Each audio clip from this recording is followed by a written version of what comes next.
일반 배달 대행에서는 또 좀 억울한 일들, 좀 부당한 일들 이런 것도 좀 일어나는 것 같은데 혹시 뭐 좀 어떤 일들이 좀 있을 수 있는지 그리고 좀 그런 문제들이 있으면 좀 어떻게 대처하면 좋을지 뭐 도움을 받을 수 있는 곳이 있는지 요런 건 좀 어떠신가요?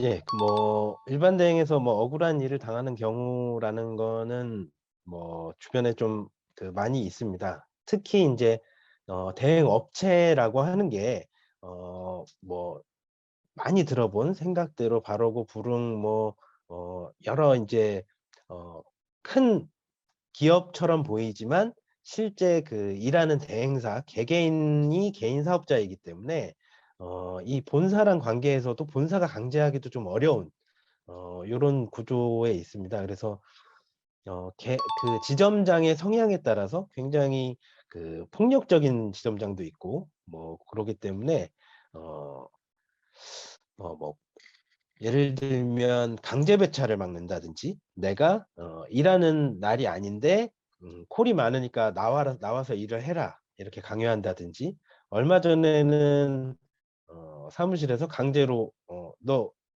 배달 가라." 이렇게 강요하다가 거부하니까 어 화가 나서 막 폭행을 하기도 하고 뭐 고런 경우까지도 극단적인 경우에는 있습니다. 그리고 뭐 법적으로 정해져 있는 뭐 산재보험료 어 고용보험은 시행된 지 얼마 안 돼서 인제 그런 경우 사례까지는 듣지 못했는데 이런 것들을 하루에 나눠서 하루에 얼마씩 이렇게 차감하기 때문에 어 법적으로 정해져 있는 금액보다 더 많이 수취하는 경우가 있죠. 그런 경우들도 있고 또 라이더들이 인제 자금 사정이 안 좋기 때문에 돈을 좀 빌려야 된다든지 이렇게 할 때 사무실에서 빌려주기도 하는데 그런 것들에 이자를 높게 받는다든지 그런 걸 빌미로 일을 더 강요한다든지 이런 상황들이 좀 있습니다. 그래서 일반 대행을 뭐 그냥 좀 심하게 이야기하면 "무법천지다." 뭐 이렇게까지 얘기하는데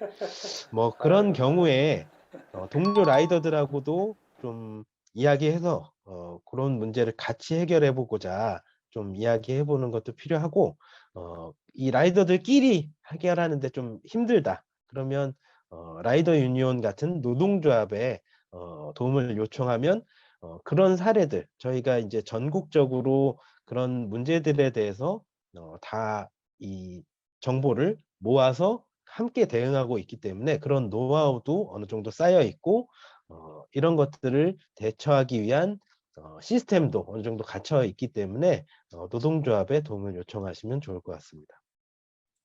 네. 그러니까 뭐 사실은 좀 뭐 일반 배달 대행이라는 게 좀 과도기 뭐 이런 상황으로 이라고도 얘기해 볼 수도 있을 것 같아요. 막 이제 좀 변하고 있는 와중인데 요거 딱 잘라서 봤을 때 좀 문제들이 여전히 많이 있는 네 그런 상황이고 그쵸. 네. 그래서 그 고런 것들을 좀 많이 좀 고쳐 나가야 될 필요는 있고 그래서 이제 뭐 라이더 유니온과 같은 노동조합이 역할을 하는 건데 또 고런 것들을 쪼끔 감안은 할 필요가 있다, 일반 대행 쪽에.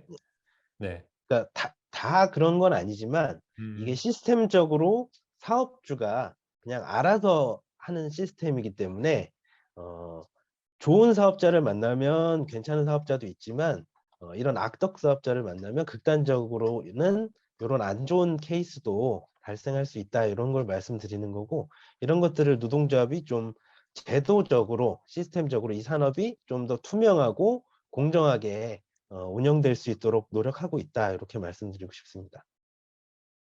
네. 말씀 잘 들었습니다. 이게 그건 더더욱 정보라는 게 좀 더 중요한 것 같아요. 이 우리 동네 대행사 되게 많은 지금 사실은 눈여겨 안 보셔서 그렇지 제대로 보면 되게 많이 있거든요, 곳곳에.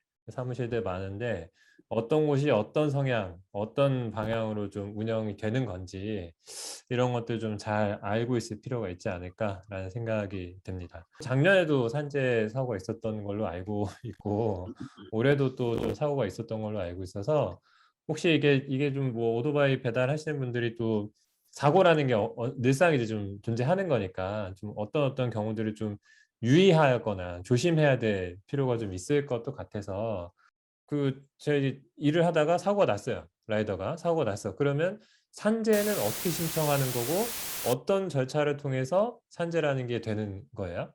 그것도 좀 알려주시면 좋을 것 같네요.